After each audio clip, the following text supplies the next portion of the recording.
प्रेमाची गोष्ट या मालिकेत आज आपण पाहणार आहोत. इकडे कोळ्यांच्या घरी सागर, मुक्ता, आदित्य, सई हे चौघेही कॅरम गेम खेळत असतात.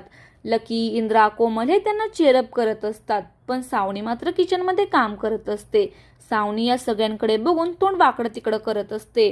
कॅरमच्या या गेममध्ये सई आणि आदित्य जिंकतात. त्यामुळे आपण जिंकलो म्हणून आदित्य खूप खुश असतो. तो सगळ्यांना सांगत असतो, मी जिंकलो मम्मा, मी जिंकलो. आदित्यच्या या बोलण्यावर सावनी मात्र आपलं खोटं खोटं स्माइल देत असते. सागर मुक्ताला म्हणते, आदित्य खुश म्हणजे तुम्ही जिंकलात. यावर मुक्ता सागरचा हात हातात घेत म्हणते, नाही, आपण जिंकलोत. सावनी मात्र रागात किचनमधून सागर आणि मुक्ताकडे बघत असते.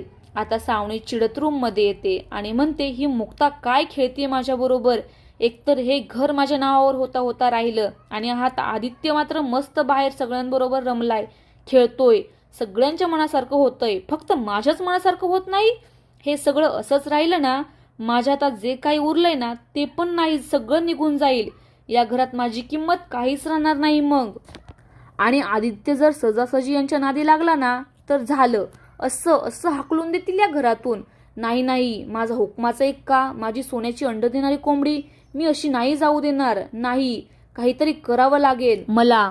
तेवढ्यात आदित्य सावनी जवळ येतो आणि म्हणतो, मम्मा, मी अजून एक गेम जिंकलो. आणि पप्पा म्हणाले, दरवर्षी होणाऱ्या सोसायटीच्या कॅरम टुर्नामेंटमध्ये मी पण भाग घेऊ शकतो. त्यांनी मागच्या वर्षी भाग घेतला होता अगं, आणि ते पण जिंकले होते. यावर मात्र सावनी चिडते आणि आदित्यचा हात रागाने धरत म्हणते, हो का, आता तुला कॅरम खेळायचंय का, जा जाऊन खेळ.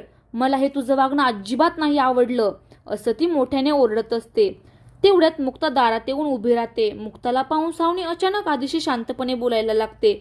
मुक्ता आता त्या दोघांजवळ येते. सावनीला असं पाहून आदित्य शॉक झालेला असतो आणि मनातच म्हणत असतो, मम्मा अशी का वागतीये. आदित्य सावनीला म्हणतो, मम्मा, उद्या माझा टिफिन तूच बनव आणि 2 बनव. यावर सावनी म्हणते, 2? आदित्य म्हणतो, मी सईला प्रॉमिस केले ना, उद्या तिला तू बनवलेला टिफिन मी तिला खाऊ घालेल, करशील ना ग मम्मा. यावर सावनी आदित्यला म्हणते, ऑफकोर्स बेटा, तुझ्यासाठी काही पण. आदित्य तिथून निघून जातो. मुक्ता सावनीला म्हणते, मग अशा आदित्यला तुम्ही काय सांगत होता.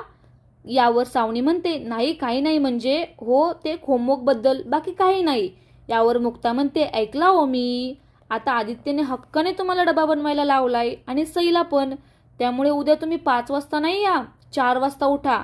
अहो आता आदित्यचा 2 डबे आणि सईचे 2 डबे करावे लागेल ना, त्यामुळे उठा वेळेत, असं म्हणून मुक्ता तिथून निघून जाते. आता सावनी खूप चिडलेली असते आणि ती म्हणते, 5 वाजता नको, 4 वाजता उठा, त्यापेक्षा झोपतच नाही ना.